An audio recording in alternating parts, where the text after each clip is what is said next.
Welcome back to another episode of the Metal Queens podcast. I'm Steve Richards. Today we're diving into the electrifying world of shred power and pure guitar mastery. Joining us is Nashville's own Sacra Victoria, guitarist, composer, instructor, performer, and one of the most dynamic forces in modern metal. She earned a full scholarship to Berklee College of Music, has a decade of experience teaching and performing, and her music fuses rock, metal, and high octane shred in a way that only she can deliver. Whether she's melting faces on stage, laying down session work in the studio, or helping the next generation of shredders discover their voice, Sacra does it all. Sacra Victoria, welcome to the Metal Queens podcast. Thank you for having me. It's great to have you here. So, you earned a full scholarship to Berklee College of Music. What was that moment like, and how did the Berklee experience shape you as an artist? I have a weird, interesting story with that. When I was about 18 or 19, I started Berklee Online, which is their other platform strictly for online, not part of the campus, but still the same school. I did that for about 2 years, and then all of my instructors were like, "Well, you really should just go ahead and audition for the campus. You're great. You probably get a scholarship." And I'm like, "Oh, there's no way. There's no way I could, you know, afford their tuition. It's very high, nor living in Boston." So I was like, "Well, if I got a full scholarship, then I'll do it." So I auditioned, and I ended up getting a full scholarship, which was amazing. But by the time I moved out to Boston to start the semester, COVID hit. So that really put a damper on everything. I was Yeah. basically doing online school on campus from my bedroom. So I did that for about a year until they finally got back on campus. And then at the time, it was so expensive living in Boston. So I couldn't afford it. And anyway, long story short, that's my experience. I didn't actually end up on campus, sadly, but the experience of even just on the online experience was cool, meeting people and learning things. So it was a great experience. It wasn't what I expected, but it's okay. You are originally from Virginia. You're based in Nashville now. How did you end up in Nashville? Just because of music, Yeah. you know, this is a music city. Even though people think about it as being very country and southern rock and things like that, there is a small metal scene down here, and it's very tightly knit together. So I've met so many, I guess you could say, famous people, famous musicians around here that they just come out to shows and they hang out and they become your best friend, and you go to their birthday parties, and it's really cool. It's like, wow, you're in such and such band, and that's amazing. And it's really cool because everyone down here is so nice and friendly, and it's so tightly knit. You can count on anyone for anything. It's really cool. So that's the main thing that brought me here, is the community aspect of it. The musicians, even though I don't play here much, it's connected me with a lot of great people that allowed me to go out and play on tour and do many other cool things. So Growing yeah. up in Virginia, how important was music in your house? When I was a kid, like a child, not important at all. Mm. My parents were, I don't think they even listen to music, Like, I grew up with my mom, and she, turned on the occasional like soundtrack to a movie or something, maybe some classical music, but music was not a big part of my family dynamic at all. So it's definitely interesting how I ended up here. So, yeah. So, what were your earliest musical influences, and when did you realize guitar was going to be your life? My earliest musical influence that I can say started me being influenced by music at all was Guitar Hero. I played that video game when I was about 12. I think it was like whenever Guitar Hero 3 just came out, and went and bought it and played it for hours and like all night. And I'd never heard metal before, or certainly not really rock, especially in that context. And I was just obsessed with it. Like, to me, I thought it was so cool to be on, like, the idea of being on stage. And I was more or less obsessed with the character in the game, Casey Lynch. I don't know if you know what that is, but she's a game in the, or a character in the program. And I just thought it was so cool to be like that badass rocker metal chick. And I was like, oh, I want to be that, wearing the leather pants and the cool guitars. And I didn't realize how hard guitar would actually be, because my perspective of it was a game. But I just kept trucking through, and I ended up here. Was there a specific moment or person who pushed you toward pursuing shred and metal guitar? My mom, 100%. Like, I don't think she pushed me, like, in a sense, like, oh, you need to do this. Yeah. Um, but she's always been the type of parent that, if you're interested in it, I'm gonna support it, if it makes you happy. I did well on a test, I remember when I was really young, and since I did so well, she was like, well, what would you like? I'll get you whatever you want. And I said I wanted a guitar. So that's what really started everything. And she didn't even know what a guitar really was. Like, okay, you want a guitar? I'll buy you a guitar. What kind of guitar do you want? Like, no care in the world of like you need to practice or like none of that. It was just totally all me, you know. That's Support me great. with whatever I needed. Yeah, that's great that she was supportive though, Yeah. and has Didn't been, yeah. understand it, but supported it Yeah. nonetheless. Your style blends rock, heavy metal, and intense shred techniques too. How would you describe your signature sound? It's constantly evolving, honestly. It's so hard. I'm like one of those guitarists that's interested in so many things like music. I love old school rock, and it's kind of hard to explain because there's been such a progression of myself I've noticed throughout the years. Though I haven't officially released any music, I've written and recorded a lot, and it's just like this constant evolution. As far as my guitar playing goes, I would say if you had to sum me up in one style, it'd be neoclassical metal, just because that's kind of like where I ended up going from the whole Jimmy Page, Steve Vai, Yngwie sort of chain of events, Yeah. inspiration, which is totally typical of someone like my style. Um, so I would say as a shredder, it's definitely more neoclassical. As far as writing goes, I do have a few songs I've written in that style. I have a demo out called Ascension, which I plan on recording for real and releasing officially. But at the moment, my instrumental style is very neoclassical. However, at, currently I'm really starting to get into more of like the death and black metal um, side of things, progressive death, black and metal. I've been joining some bands that are into that, and I've been writing and listening to more of the music and trying to write some of my own stuff in that style and starting to work on vocals in that style as well. So there's a lot of evolution constantly going on in my Y- day, but Yeah. Now, Sacred, when you approach writing instrumental music compared to writing with vocals, do you approach those differently? yeah, for sure. With instrumental music, I've always kind of thought about it as writing a caprice. Like a big inspiration for me is Paganini, so like the violinist Paganini. Mm. So like everything he wrote, obviously they didn't have drums and bass back then. So everything he wrote was so focused on the one line, the one thing that the violin could do. And that's kind of how I approach instrumental writing. Like it should sound interesting enough that if you took everything else away, this would still be like an impressive piece. That was kind of like what inspired me to write like Ascension. I wanted to create something that was like a neoclassical caprice almost, something that summed up every technique I knew at the time and could like showcase what I knew, kind of like a musical calling card, if that makes sense. So that's how I approached that song and the three or four other neoclassical songs I have. I think about them as caprices, almost like if someone learned this song, this would be like encompassing so many different techniques they could work on. So yeah, that's how I work on that. Let's talk about performing live. What's your mindset before stepping on the stage? And you have any memorable shows or tour moments that you can think of so far?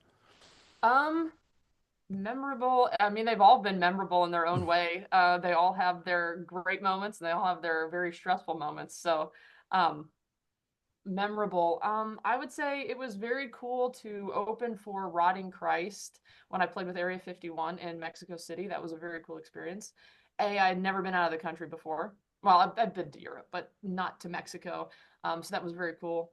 And I opened for one of my favorite bands. I love Rotting Christ, so it was really cool to meet them and we even made friends with Imperial Triumphant, which was the second opening band. So like he's like an awesome friend now. Steve Blanco, awesome. Mm. But it was just so cool to meet this like community I didn't even realize was actually in my hometown. So that's a really cool experience when you play with someone in an entirely different country and then realize they literally basically live next door. And then you develop a musical like relationship. It's really cool. So that's a very cool experience. You've been teaching for about 10 years. What's one thing guitar students always get wrong about shred when they're starting out? Um, that practicing slow makes you better. Mm, Yeah, I would say interesting. that's my biggest thing. You know, I'm certainly probably not the best or the cleanest, so take my advice for what you will. But in my experience, it's good shredding. You have to think about it like lifting weights. There's this common misconception that you have to play something 21 times perfectly before you bump up the beats per minute or until you move on to something else. But that's 100% like in my world not true. You want to think about it like lifting weights. Like if someone who's trying to get ripped goes into the gym and they lift 10 pounds every day, they're not going to get stronger. I mean, they're going to get stronger at lifting 10 pounds Yeah, and it's going to get right. easier, maybe. But at the end of the day, you have to keep like challenging yourself. And even if it's hard, you just have to keep doing it. And you have to work multiple muscle groups. So the same thing with shred. There's a lot of players that focus on just improvising. They get really good at improvising, but they never get good at like speed drills and being dynamic and working on multiple techniques. So my biggest advice as a guitar player, if you want to build speed, you have to actually work on building speed, which is like pushing yourself to the point where you're actually sweating, bursting, basically. So that's very important. Don't worry about being perfect. That can always come with practice. Work on your speed and then come back and clean it up. So it's kind of like this 3 steps forward, 2 steps back. And then working on multiple techniques is hugely important. Just 10 minutes a day of 10 different things is better than an hour of one thing. So, yes, that would be my advice with that. Teaching is always very rewarding. What's your favorite part about working one-on-one with students? I love seeing their progress. It's Mm, really cool. Um, I think about them as like my little like kind of guinea pigs because I know what I've learned so much from shredding and I can like kind of give them the accelerated rate of all of that because I've spent countless hours doing things that didn't help me improve, but I can give them my condensed information and they can be accelerated to a higher level faster than I probably would have. And just being able to like impart all that knowledge on them is really cool. It's cool to watch them grow. Um, and just watch them feel good about playing and feel like they actually are understanding things. Like music theory is one of my biggest things I teach probably more than anything. And for someone to say, I finally understand it, it makes sense is really cool because you can only learn so much online. It's really important to have that one-on-one experience of someone who's actually done the stuff and had to unlearn a lot of things. all right, let's talk about some upcoming future releases coming up in 2026 for you. I have a feeling it's going to be a busy year. You talked about this earlier, you touched on it, how you're going to be releasing a demo. So, can you tease some upcoming releases, an EP, an album, any touring next year that you can talk about? Yeah, so with my music personally, I'm going to be releasing an EP, hopefully in 2026 for sure. That's the goal. 4 songs, instrumental, neoclassical caprice showcases for sure. Um, they definitely will be long and intense and definitely a guitar workout. So those are in the process of being recorded at the moment. And then I'm also currently working on I guess you could say, a personal side project. Um, it's more on the sides of black and death metal. I'm working on vocals for that as well. So that's going to be more of me playing guitar and singing.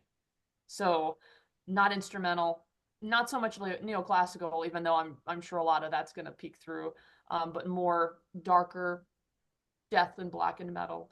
Um, yeah, so that's in the process for me personally. As far as playing in bands, I'm currently in Area 51, and we will be releasing an album definitely in 2026, without a doubt. And playing shows, touring is definitely going to be happening a lot. Um, the album is being produced by famous producers, so it's a big deal, and I'm very excited about that release. And then with Castrator, I'm currently playing with them and going on the sort of East Coast tour in December, starting the 1st through the 20th. So that's exciting, and I'm sure there will be future shows with them as well. So there is a lot going on in Yeah, 2026. you just have a little bit going on for next year right Yeah. now, it sounds like. Are there any dream artists you'd love to work with, either on stage or in the studio?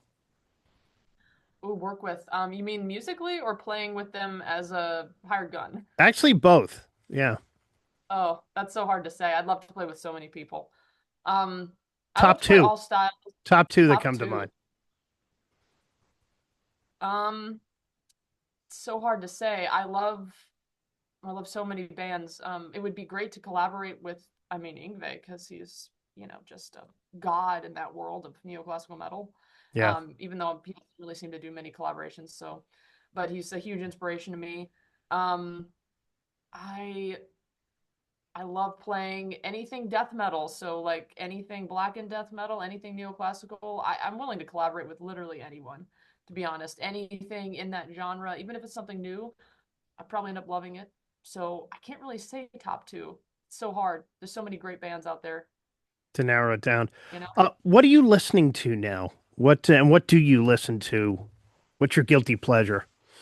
At the moment, it's definitely black and death Black metal. and Death. Yeah. Yeah. More black and death. I love death metal, but I am partial to that little bit of black metal influence. Anything like progressive, also technical, tech death, you can kind of get some of that technical aspect. Even though I think that sometimes that can get a little too much, if it's too progressive, feels like you're falling down a flight of stairs. But I love that sort of stuff, the stuff that's technical and also like appealing musically, and it's very I love that sort of stuff. That right now that's my thing. What's Black and death. the best thing about performing live? Um, it feels like an out of body experience. It's like it's very cool. Like it's one of those things where you start it and then all of a sudden it's over, which sucks, but the feeling of when you're in it, it's like to me, it's like a tornado of just like so much energy. I love performing. It's one of my favorite things about music, 100%.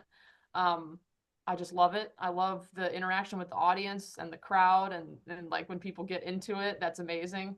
Um, Especially when they're like on your face and they love the song or whatever. It's so cool to see their faces. And I love performing. I love giving it my all. I always do, regardless of the pain I have the next day, which is a lot of pain. Yeah.